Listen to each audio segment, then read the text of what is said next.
later, maliligo ako sa aking organic pool. So, tapos na yung organic pool namin.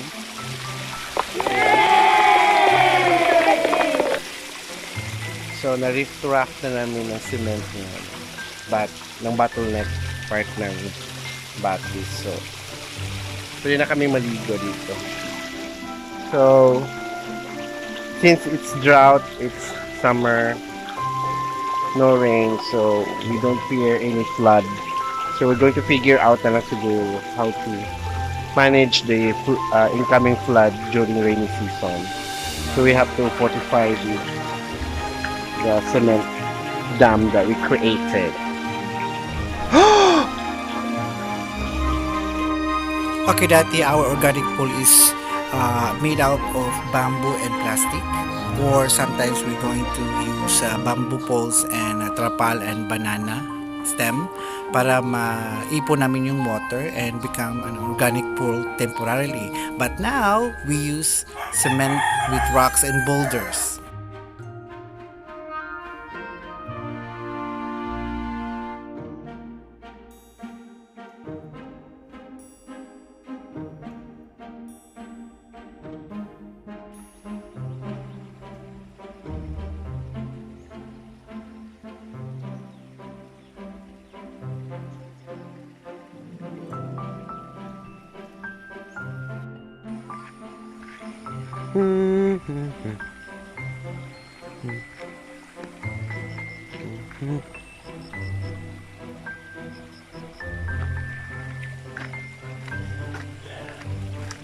Kailangan manglaba sa batis at maligo sa batis na may organic pool. Char.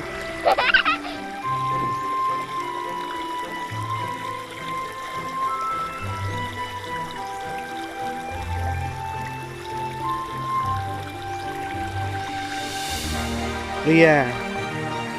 Malinaw-malinaw na ang aking organic pool. Kailangan na maligo. Ito ang aking quarantine life. Walang delivery, so maligo buong araw. Tanim ng bulaklak, ng mga flowers and everything.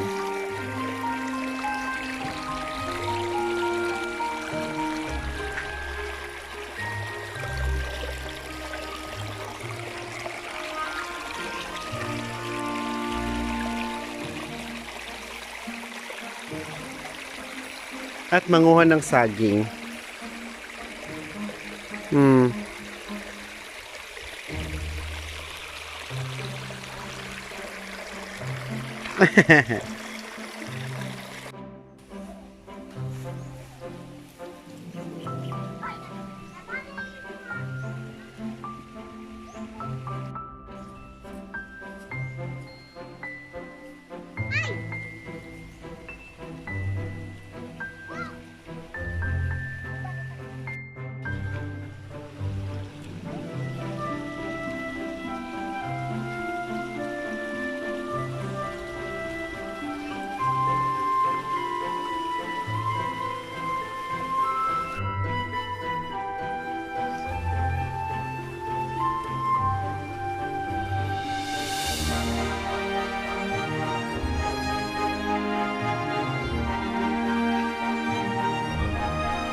So that is our fortified dam, damming the stream.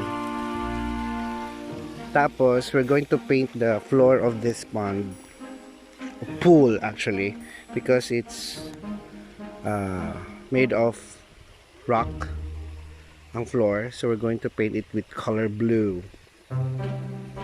that match with my airbed. Soon. We just have started to plant more flowers here and dahlias because it's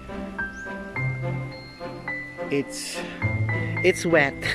There's a lot of water na around the edge of this river stream, so it's okay to irrigate, and we're going to plant more dahlias. That's it, pansit, kamatis.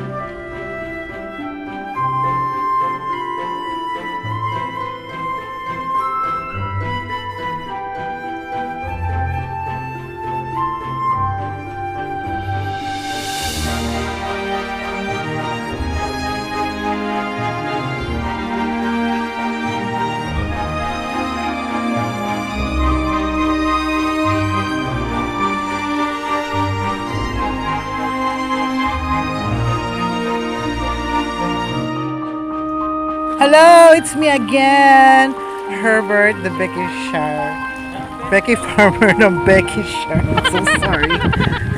Andito naman ako sa aking Bekishire farm. As you can see, gumawa kami ng organic pool. So, dinadam namin yung stream para dumami yung water. At saka ito na yung effect.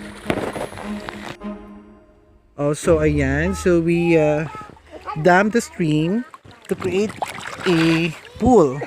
So as you can see, kasama ng aking mga anak ng aking mga farmers who's also enjoying our organic pool.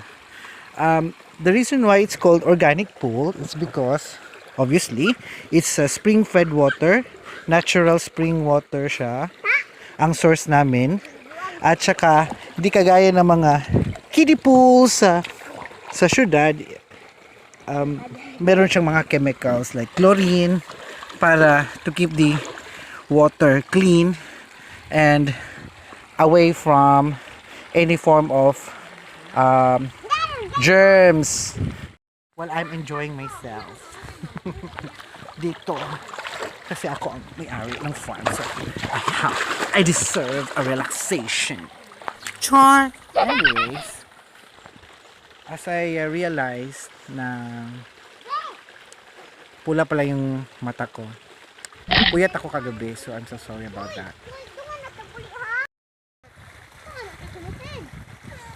So that's the mother of the children who took care of her children here sa farm at saka sa mga bulaklak at vegetables ko.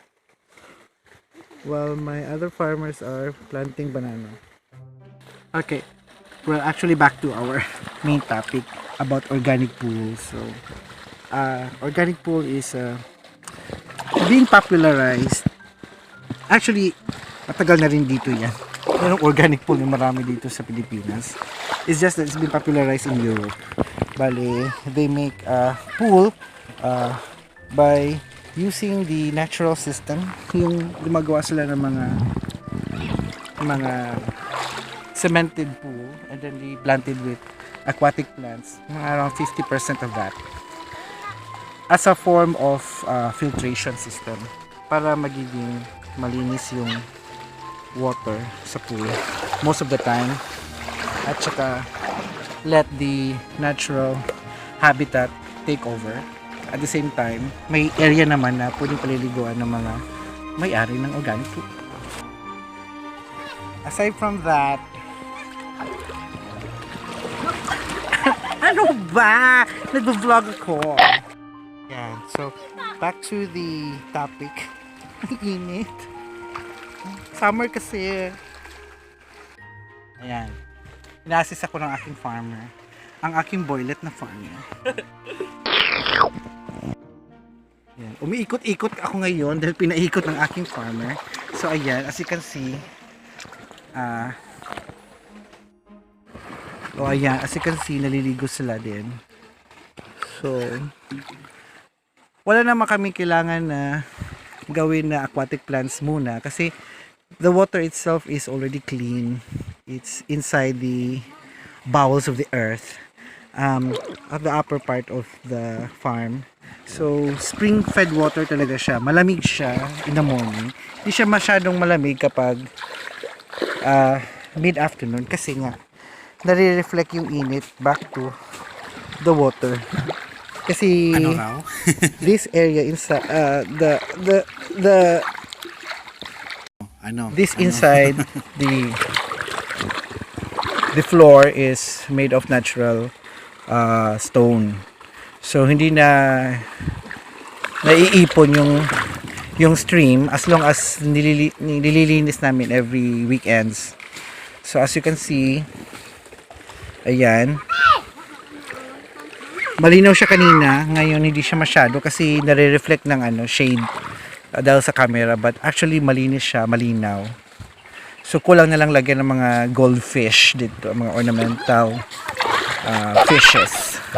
However, prone siya ito sa baha during the monsoon season. So we just enjoy during summer ang pool na to because malamig siya at sarap mag-rest dito. So ayan, so as I was saying regarding about organic pool, you can make one yourself kung meron kayong water source at saka stream sa farm nyo. You just have to dam it, kagaya nyan, para ma-imbak yung water at ma-enjoy nyo naman yung pool nyo. Tapos bibili kayo ng ganito. Binili ko ito sa Baoshan for 900 plus.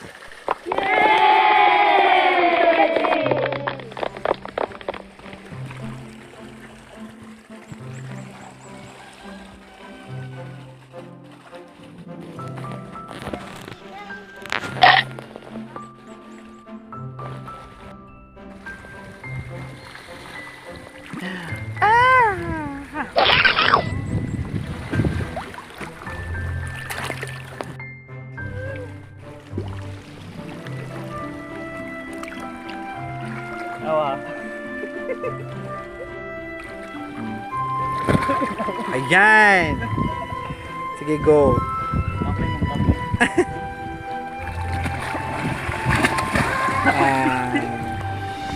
Fail. Fail. YouTube ko to. Instant fail. Mahulog gali niya akong cellphone sa tubig. Good luck to me.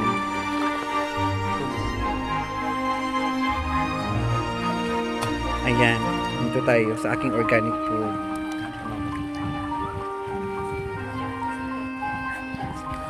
Ayan. Ay. Tsaka ayan. Ang ganda ng aking placement. Diba?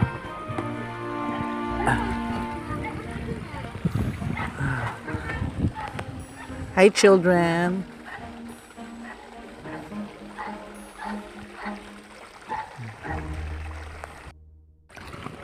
Ayan, dito ako sa aking organic pool. Papunta muna ako sa akin. James Reed, ikaw ba yan? Hiyak, hiyak, hiyak. Funny abs. Yan.